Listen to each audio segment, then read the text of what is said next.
बिस्मिल्लाहिर्रहमानिर्रहीम अस्सलाम वालेकुम वरहमतुल्लाहि वबरकातुहू। आप देख रहे हैं मैर मेरा पाकिस्तान यूट्यूब चैनल और मैं हूं कैसर महमूद। सबसे पहले जो चैनल पे नए हैं वो काइंडली चैनल को सब्सक्राइब कर दें और साथ बेल आइकन का बटन भी दबा दें। आज मैं सुबह सो के उठा हूँ तो मैंने न्यूज़ देखी है तो इंतहाई दुख हुआ है, इंतहाई अफसोस में हूँ, दिल खून के आंसू रोया है कि एक ट्रेन में आग लग गई है और 70 से ज़्यादा जानें जो है ना वो चली गई हैं। तो इसका जितना भी अफसोस किया जाए कम है, इसका जितना भी दुख का इजहार किया जाए वो कम है।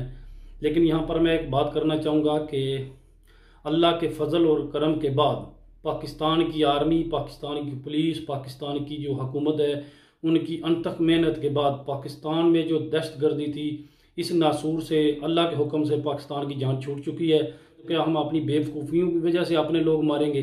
खुदा का खौफ करें।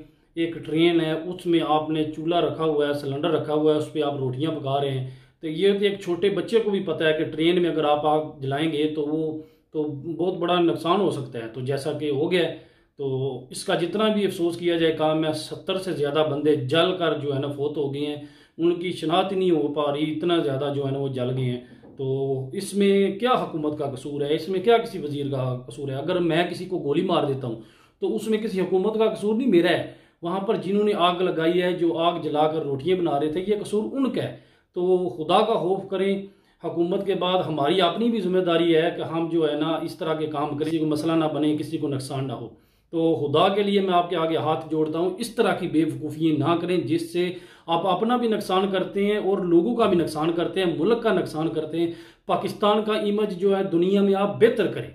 ये ऐसे काम ना करें जिससे पाकिस्तान का दुनिया में इमेज जो है ना वो बुरा सा बुरा होता जाए। शुक्र अल्हम्दुलिल्लाह, अल्लाह के हुक्म से पाकिस्तान में जो दहशतगर्दी का नासूर था उससे जान छूट गई है। पाकिस्तान एक पुरअमन मुल्क बन गया है। शुक्र अल्हम्दुलिल्लाह, इसका जितना भी शुक्र अदा किया जाए कम है। 70,000 से ज़्यादा जानें दी हैं हमारे पाकिस्तानी भाइयों ने, तब जाकर ये दहशतगर्दी से पाकिस्तान की जान छूटी है। तो अभी हमें सोचना चाहिए, इस तरह के ना काम करें। यहाँ स्पेन की अगर आप बात करें, सिलेंडर और छुरी इस तरह की कोई चीज़ लेकर आप अपनी गाड़ी में सफ़र नहीं कर सकते। तो पाकिस्तान में आप इस तरह के काम क्यों करते हैं? गाड़ी में, ट्रेन चलती हुई ट्रेन में आप सिलेंडर रखा हुआ है, चूल्हा रखा हुआ है, आग जला के आप रोटियां पका रहे हैं। ये तो सरासर पता है कि ये जो गलत काम है। कितनी जानें चली गई हैं, इस पर जितना भी अफसोस किया जाए काम है। हमारे पाकिस्तानी भाइयों ने बहुत ज़्यादा दुख देखे हैं, पाकिस्तान ने बहुत ज़्यादा दुख देखे हैं। तो अब शुक्र अल्हम्दुलिल्लाह दहशतगर्दी ख़त्म हुई है, तो पाकिस्तान में स्पोर्ट्स खेलें वापस आ रही हैं। तो पाकिस्तान के जो लोग हैं वो खुश हैं अभी। तो आप इस तरह के काम करके फिर उनको जो है ना परेशान कर रहे हैं, दिली तकलीफ दे रहे हैं। मेरा दिल जब से मैंने न्यूज़ देखी है बहुत ज़्यादा अफसुर्दा है।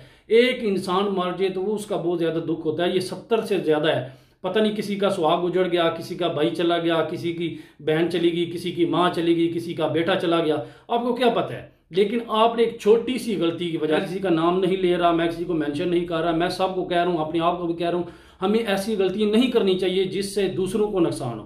तो खुदा के लिए पाकिस्तान पर रहम करें। खुद भी खुश रहें, दूसरों को भी खुश रखें, अपना बहुत ज़्यादा ख्याल रखना। अल्लाह हाफिज़। पाकिस्तान जिंदाबाद।